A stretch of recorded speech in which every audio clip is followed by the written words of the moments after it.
일어나 기도하라 하시니라. 아멘. 세상에 쉬운 일이 없지만 그 중에서 참 어려운 일을 꼽으라고 한다면 마음을 유지하는 것, 그리고 평정심을 유지하는 것을 꼽을 수 있을 것입니다. 어떤 상황에서든 침착하기가 힘이 들고 평정심을 유지하는 것이 힘이 든다라는 것이죠. 속에서 이렇게 막 부글부글 끓고 화가 막 치밀어 오르는데 다른 사람에게 웃으면서 친절하게 대하는 것이 굉장히 어려운 일입니다. 그리고 아주 급하고 바쁜 일이 산더미처럼 쌓여 있을 때에 미소로 다른 사람들을 대하고, 그리고 내 시간을 떼서 다른 사람에게 선의를 베푸는 것은 더더욱 힘든 일이지 않습니까? 누구나 다 그럴 것입니다. 저뿐만 아니라 그렇죠. 엊그제 친절은 선의보다는 여유에서 나온다라는 글을 보았습니다. 어떤 분이 어제까지 굉장히 바빴는데 눈코 뜰 새 없이 말이죠. 그런데 마침 그날 굉장히 여유가 있었다고 했습니다. 그래서 편의점에서 이렇게 간단한 요리거리를 하고 여유를 즐기고 있을 때에 그곳에서 한 치매 노인을 만나게 됐다고 합니다. 그래서 그분이랑 이렇게 이야기를 해보고 그분의 행적을 이렇게 추적해 보니까 이분이 집이 4시간 거리 떨어져 있는 곳이고, 그분이 지금 정신을 잃고 고등학교 때 봤던 그 풍경들을 쫓아서 여기까지 왔구나라는 것을 알게 됐답니다. 그래서 이걸 어떻게 할까 고민을 하다가 이제 그분이 지나왔던 슈퍼라든지 약국이라든지 그런 데 전화를 해가지고 몇 시 몇 분쯤에 이런 분이 오시지 않았냐. 그래서 수소문을 해서 이제 집도 찾아내고 이제 경찰분이랑도 연결을 해가지고 이제 그분이 집으로 돌아갈 수 있도록 이렇게 도와주었다라고 합니다. 그러나서 이제 집에 돌아오는 길에 생각을 해보니까 만약에 어제처럼 오늘이 바쁜 날이었다면 내가 그분에게 이렇게 선의를 베푸지 못했을 텐데, 근데 내가 오늘 이렇게 그분 좀 일면식도 없었고 한 번도 이런 일을 했던 사람도 아닌데 내가 이렇게 하는 걸 보니까 역시 친절은 선의보다는 여유인 것 같다. 이런 글을 보았습니다. 여러분들 생각은 어떠십니까? 친절한 사람이 선을 베푸는 것입니까? 아니면 여유가 있는 사람이 친절을 베푸는 것입니까? 제가 생각했을 때는 원래 선했던 분인데 여유까지 있었으니까 선을 베풀 수 있지 않았겠나 이렇게 생각을 해봤습니다. 근데 우리는 어떻습니까? 살아가다 보면 역시 이 글 쓴 분대로 내가 여유 있고 그리고 내가 할 만할 때 그때나 내가 선을 행할 수 있는 거지, 내가 좀 바쁘고 힘들고 그리고 내 코가 석자인 그런 상황이 되면 남을 돕는다든지 다른 사람에게 이렇게 관심을 둔다든지 이런 거는 좀 하기 힘들다라고 생각하지 않습니까? 상황이 변하고 그럴 만한 상황이 아니면 우리는 그러지 못한다라고 생각하며 살아가고 있지는 않습니까? 그런데 오늘 말씀은 어떻습니까? 예수님 믿는 자들에게 주시는 말씀은 어떻습니까? 이 땅에서 사는 사람들은 그렇게 생각하며 살아도 되고 그렇게 살아도 별 문제가 없지만 하나님 나라의 백성들, 그리고 예수를 믿는 너희들은 너희들 삶은 그렇지 않다라고 말씀하고 있습니다. 그래서 오늘 주시는 말씀을 살펴보고 주님께서 보여주신 대로, 그리고 주님께서 알려주신 대로 살아가는 은혜들을 누리시기를 축복합니다. 계속해서 예수님께서 잡혀 고난당하시기 직전에 제자들을 교육하시던, 제자들에게 말씀하시던 말씀들을 묵상하고 있습니다. 오늘 예수님께서 제자들에게 그리고 오늘 우리들에게 주신 말씀은 무엇입니까? 이제 곧 나에게 큰일이 생길 텐데 내가 그 큰일을 당하고 나면 그 일 때문에 너희들도 큰 혼란과 오해 그리고 불신을 받게 될 것이다. 그래서 전에는 이 세상이 너희들에게 호의적이진 않아도 적대적이지는 않았기 때문에 앞전에 내가 너희들을 전도 보낼 때에 전대라든지 가방이라든지 신발이라든지 그런 것을 들려보내지 않았어도 너희들이 그 전도하는데 아무런 지장이 없었고, 오히려 지금은 어떠하냐? 전도 다 마치고 나니까 전대를 찬 사람도 있고 가방을 맨 사람도 있고 그리고 칼을 쥐고 있는 사람도 있지 않느냐? 이렇게 말씀하고 있는 것이죠. 그래서 이전에는, 지금까지, 오늘까지는 이 세상이 너희들에게 그렇게 크게 적대적이지 않았지만, 하지만 이 시점 이후로는 너희들을 가방을 맨 사람은 더 단단히 가방을 매야 할 것이고, 전대를 맨 사람도 또한 그것을 더욱더 굳건히 매야 될 것이고, 칼이 있다면 그 칼을 구해와서, 겉옷을 팔아서라도 구해와서 그것을 단단히 쥐고 있어야 할 것이다, 예수님께서 말씀하고 있습니다. 이것이 무슨 뜻입니까?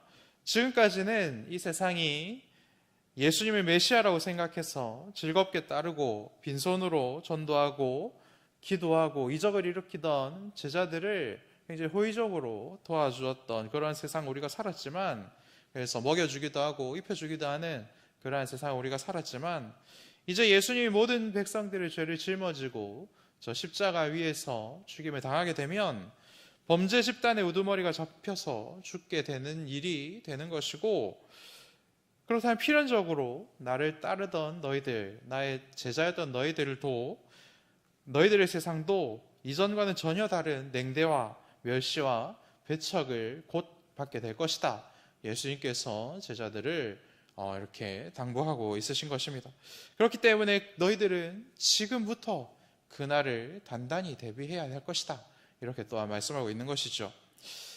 실제로 여러분, 빈라덴이 일끄는 알카에다, 이 사람들 9.11 테러 이전까지는 그렇게 위험한 사람들이라고 온 세상이 인식을 하지는 않았습니다.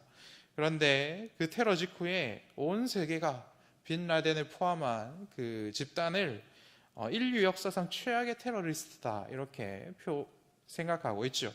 그래서 만약에 내 옆에 있는 외국인이 빈라덴의 제자다라고 이렇게 밝혀진다면 누가 그 사람이랑 친하게 지낼 수 있겠습니까? 그래서 지금도 그들에 대해서 좋지 않게 생각하듯이, 이제 예수님이 그런 고난을 당하고 잡힘을 당하고 십자가 위에서 죽는 일이 이렇게 생기게 되면 나를 따라오던 너희들도 필연적으로 같은 취급을 당해야 될 것이다, 예수님께서는 이렇게 말씀하고 있는 것이죠.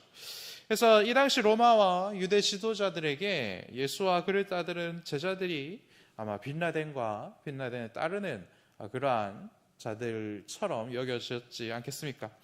그래서 십자가에서 예수님이 죽었다. 그리고 그 십자가는 우리가 이 땅에서 가장 큰 죄를 지은 자에게 주는 형벌이다, 이런 소식들이 온 세상에 알려지기 시작하면 예수가 사실 메시아가 아니었고 큰 범죄단체의 수장이었고 그를 따랐던 제자들이 있던데 12명이라더라.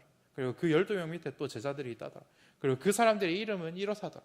이런 기사들이 계속 나기 시작하면 이제 제자들의 삶이 이전과는 같지 않을 것이다, 이것을 알려주고 있는 것이죠. 그래서 단단히 대비하라 말씀하고 있는 것입니다. 이것을 통해서 우리가 알 수 있는 것은 무엇입니까? 우리가 이 땅에서 예수를 잘 믿으면 결코 이 세상은 우리를 환영해 주거나 박수 쳐주지 않는다라는 것이죠. 오히려 예수님 때문에 예수님과 함께 우리를 매도하고 멸시하고 고난을 우리는 받게 된다라는 것입니다.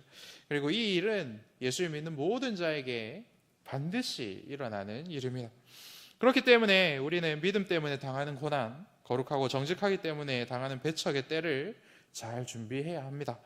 그러면 우리는 무엇을 준비해야 합니까? 예수님께서는 전대를 더 강하게 차고 배낭을 더 단단히 메고 칼을 준비하라라고 말씀합니다. 이것은 무엇입니까? 너희를 이제 이유 없이 죽이려고 달려들고 괴롭히려고 달려드는 놈들의 그 목을 너희들이 가지고 있는 칼로 쳐라, 그런 말씀을 하시는 것입니다. 그래서 오늘부터는 너희들이 전도자가 아니라 검술을 연마하는 자가 되어라, 이런 말씀으로 예수님께서 하신 말씀입니까? 그래서 이 말씀을 듣고 베드로가 단칼에 귀를 잘라낼 수 있었던 것일까요? 여러분 잘 아시듯이 그런 말씀이 아니지요. 그 고난의 때가 반드시 찾아올 텐데 그 고난의 때를 이겨낼 수 있도록 너희들 단단히 준비하고 그 칼로 공격하는 것이 아니라 너희들을 지킬 수 있도록 그것을 단단히 붙들고 있으라. 어떻게든 몸과 마음 그리고 믿음을 지켜낼 수 있도록 너희들 잘 준비하라, 이런 말씀을 주고 있는 것이죠. 참 다행인 것은 무엇입니까? 예수님을 따랐기 때문에 찾아오는 그 고난의 시간, 예수님이 죽었기 때문에 제자들에게 찾아오는 그 고난의 시간이 결코 긴 시간은 아니다라는 것이죠. 예수님이 다시 살아나시기까지 3일, 그 3일을 버텨낼 수 있을 정도의 물품을 배낭에 넣고 전대에 넣고 그리고 내 손에 쥐고 있는 그 칼을 꽉 쥐고만 있으면 그 시간만큼만 견디면 될 것이다. 예수님께서는 말씀하고 있는 것이죠. 물론 그 시간을 견디기가 내 힘으로는 감당하기 어려운 불가능한 일이긴 하지만 그 시간이 길진 않을 것이다. 예수님께서 말씀하고 있는 것이죠. 그래서 그 때를 견딜 수 있을 그러한 것들을 준비해야 하지만 너희들 힘만으로는 부족하기 때문에 그렇기 때문에 너희들은 무엇하라? 칼 연습을 하는 것이 아니라 너희들은 지금부터 기도하라. 예수님께서는 그것을 알려주고 있는 것입니다. 그래서 배낭을 메고 전대를 차고 검을 휘두르는 것보다 훨씬 더 너희들에게 유익한 것은 그것을 가지고 있지만 하나님께 기도하는 것이다. 이것을 알려주고 있는 것이죠. 그래서 예수님께서는 유혹에 빠지지 않도록 기도해야 한다라고 말씀하십니다. 어떤 유혹에서 우리를 지켜야 하는 것입니까? 믿음을 버리고 싶은 그 유혹, 그리고 배신하고 외면했으니 다시는 예수님의 제자로는 살고 싶지 않아 라고 우리를 속이는 그 유혹, 3번이나 예수님을 부인했던 나를 예수님은 나를 결코 용서해 주지 않을 거야 라는 그 사탄이 주는 생각에서 빠져나올 수 있도록 그 유혹을 차단할 수 있는 하나님의 말씀을 붙드는 그 은혜를 잡으라고 예수님께서는 제자들에게 이렇게 말씀하고 있는 것입니다. 그래서 기도하여, 너희들이 배낭을 메는 것도 중요하고 전대를 차는 것도 중요하고 칼을 쥐고 있는 것도 중요하지만 기도하여 그 고난의 때와 믿음을 버리도록 만드는 그 때를 이겨내도록 하라. 그래서 사실은 이 말씀은 베드로에게만 주신 것이 아니라 가룟 유다에게도 동일하게 주신 것이죠. 네가 나를 팔았지만 지금이라도 기도하고 예수님 하나님께 잘못했다고 말씀드리고 다시 돌아오라. 그 말씀까지도 포함되어 있는 말씀이다라는 것이죠. 우리가 실패하고 유혹에 넘어지고 나에게서는 절망만을 발견할 수 있는 그때에 나를 일으키시는 하나님을 우리가 기도할 때에 발견하고 붙들고 다시 일어날 수 있는 힘을 누리게 된다라는 것입니다. 그래서 우리가 예수를 만나고 죄를 용서받아서 예수님의 말씀대로 살기 시작하면서 고통과 고난의 때를 만나게 되면 그때 우리는 기도할 수 있는 힘을 누리게 되고, 그때 우리가 기도하면 베드로와 다른 제자들처럼 사탄 들리지 않고 예수로 충만하여 그 어려움들을 이겨갈 수 있는 것입니다. 그에 반해서 기도하지 않고 낙망하고만 있으면, 그리고 내가 이러한 죄를 지었기 때문에 나는 참 몹쓸 사람이다, 이런 생각에만 사로잡혀서 아무것도 하지 못한다면 가룟 유다처럼 예수를 다시 십자가에 못 박을 궁리만 하는 그러한 자가 되게 되는 것이지요. 그렇기 때문에 예수님께서는 오늘 우리들에게도 기도하라. 너희들이 지금까지 지은 죄악이 얼마나 많은지 내가 다 알고 있다. 그렇지만 내가 다 해결해 놨으니까 너희들은 아버지 하나님께 내 이름으로 기도하라. 그러면 괜찮다. 그 때를 이겨낼 수 있고, 그 절망의 때를 이겨낼 수 있고, 그 시간, 얼마 되지 않는 그 시간 내가 준 은혜로 이겨낼 수 있다. 예수님께서 말씀하고 있는 것이죠. 그렇기 때문에 사랑하는 여러분, 그리스도 때문에 고난을 충만히 받으시고 또한 고난받는 그때에 하나님께 기도하는 복을 누리시길 바랍니다. 그래서 이 땅에서 누리게 되는 그 잠깐의 고난을 하나님께서 주시는 은혜와 평강의 시간으로, 평강의 은혜로 이겨낼 수 있는 복을 누리시기를 축복합니다. 이 기도로 승부를 보는 은혜들을 경험하기 시작할 때, 그때야 예수 믿는 사람은 여유가 있어서, 그리고 돈이 많아서, 그리고 할만해서 기도하는 것이 아니고, 예배 드리는 것이 아니고, 봉사하는 것이 아니고, 하나님께서 주신 사명을 감당하는 것이 아니고, 그것이 내게 주신 가장 큰 복이기 때문에 기도하고 예배드리고 봉사하는 것이다라는 것을 깨닫게 된다라는 것입니다. 교회에 있으면 참 많이들 봉사하러 오시죠. 화요일에는 전도팀이 있고, 수요일에는 시민 아카데미 있고, 그리고 저녁에 또 찬양팀 와서 예배드리고, 목요일에는 아기학교 있고, 금요일에는 금요 기도회 있지요. 토요일에는 새벽, 낮 전도팀이 정말 활발하게 전도하고 있습니다. 그리고 주일에는 어떠세요? 교사로, 주방으로, 성가대로, 그리고 순장으로 얼마나 많은 일들을 하고 계십니까?